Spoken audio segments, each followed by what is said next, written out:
लद्दाख की गलवान घाटी में चीन और भारतीय सेना के बीच हुई हिंसक झड़प के बाद अब भारत पाकिस्तान की सीमा से चीन की नापाक साजिश की खबरें सामने आई हैं। दो बड़ी खबरें हैं। पहली खबर, गिलगिट बाल्टिस्तान में पाकिस्तान ने 20,000 सैनिकों को उतार दिया है।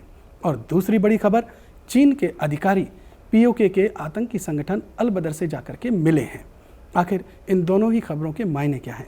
वो कौन सा डर है जो चीन और पाकिस्तान के दिल में समाया हुआ है कि दोनों को एक साथ भारत का सामना करने के लिए उतरना पड़ रहा है? इन दोनों ही खबरों का हम डिटेल्ड एनालिसिस इस वीडियो में समझेंगे। नमस्कार, मेरा नाम है आदित्य चौहान और आप देख रहे हैं इन खबर। पहली खबर ये है कि पाकिस्तान ने गिलगिट बाल्टिस्तान में 2 डिवीज़न उतारी हैं, यानी 20,000 सैनिक उसने लद्दाख की उत्तरी सीमा के पास गिलगिट बाल्टिस्तान एरिया में तैनात किए हैं। यानी पूर्वी लद्दाख में जो गलवान घाटी है वहाँ पर चीन और भारत की सेना पहले से आमने सामने है, तनातनी उनके बीच में जगजाहिर है।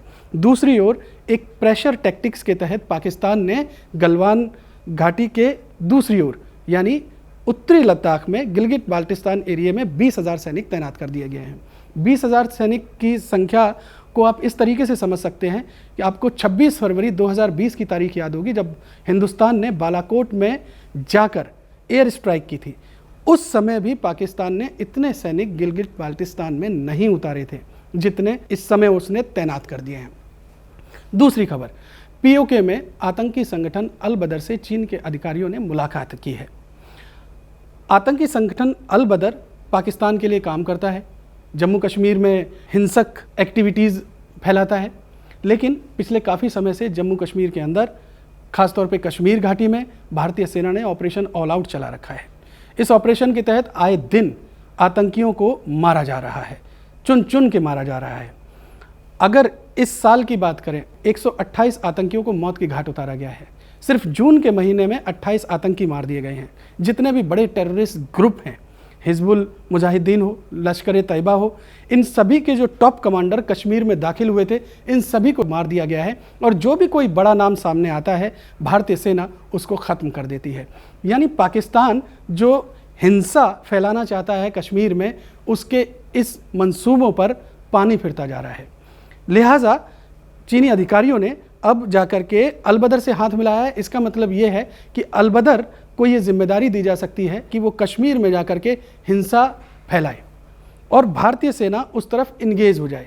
दूसरी तरफ कई और टेररिस्ट जो पीओके में हैं और वो दाखिल होना चाहते हैं कश्मीर में, उनको मौका मिले, वो और लोग दाखिल हों और यहाँ आकर के वो टेररिस्ट एक्टिविटीज़ फैलाएं और भारत को इस तरफ इंगेज करें।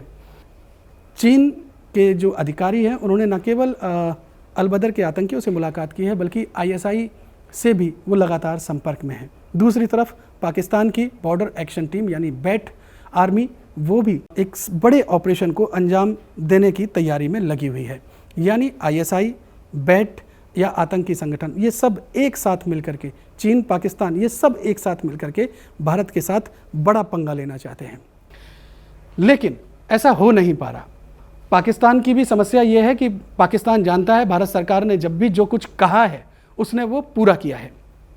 पाकिस्तान के दिमाग में एक डर ये भी है कि आकाशवाणी और दूरदर्शन दोनों ने मुजफ्फराबाद और गिलगित का मौसम दिखाना शुरू किया। तभी से पाकिस्तान और चाइना दोनों का मौसमी मिजाज भी गड़बड़ा गया है। गिलगित बाल्टिस्तान से होकर के चाइना पाकिस्तान इकोनॉमिक कॉरिडोर गुजर रहा है, तो उसमें अरबों खरबों रुपया लगा हुआ है चाइना का। लिहाजा चाइना भी नहीं चाहता कि भारत इस तरफ देखे, इसलिए चाइना भी परेशान है।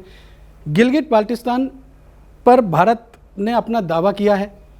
आपको ध्यान होगा, हिंदुस्तान के गृह मंत्री अमित शाह ने संसद में खड़े होकर के कहा था कि पीओके हमारा है, हम इसे लेकर के रहेंगे। लिहाजा पाकिस्तान भी परेशान है, इसलिए ये दोनों मुल्क एक साथ आए हैं। पाकिस्तान ने जब भी अकेले दम पर हिंदुस्तान का सामना करने की कोशिश की है, उसे मुंह की खानी पड़ी है। इसलिए अब उसको लगता है कि ये बिल्कुल मुफीद मौका है। जब भारत चाइना के साथ इंगेज है तो इस समय हम पाकिस्तान अपनी टेररिस्ट एक्टिविटीज़ को अंजाम दे, चाइना के साथ मिलकर बॉर्डर पे खड़ा हो, भारत के साथ युद्ध लड़े, तो ये उसे लगता है कि बिल्कुल मुफीद मौका है भारत के साथ लड़ने का। हालांकि एक खबर ये भी है कि राजस्थान से जो जैसलमेर, बाड़मेर, बीकानेर और गंगानगर के तहत जो सीमा है पाकिस्तान की, वहाँ पर भी चाइना ने अपनी सैन्य गतिविधियों को बढ़ा दिया है।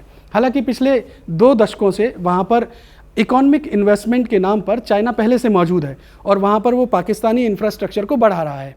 लेकिन अब खबरें ये भी आई हैं कि वहाँ पर जो पाकिस्तानी चौकियाँ हैं वहाँ पर वो बंकर बना रहा है। यही बंकर उसने पीओके और फिर गिलगित बाल्टिस्तान में भी बनाने शुरू कर दिए हैं। यानी हिंदुस्तान को घेरने की कोशिश ये दोनों मुल्क कर रहे हैं।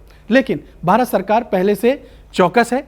भारत सरकार ने पहले से ही पूरा इंतज़ाम कर रखा है। किसी भी स्थिति से निपटने के लिए भारत की तैयारी पुख्ता है और पाकिस्तान, चीन अपने इन मंसूबों में कतई कामयाब नहीं होंगे।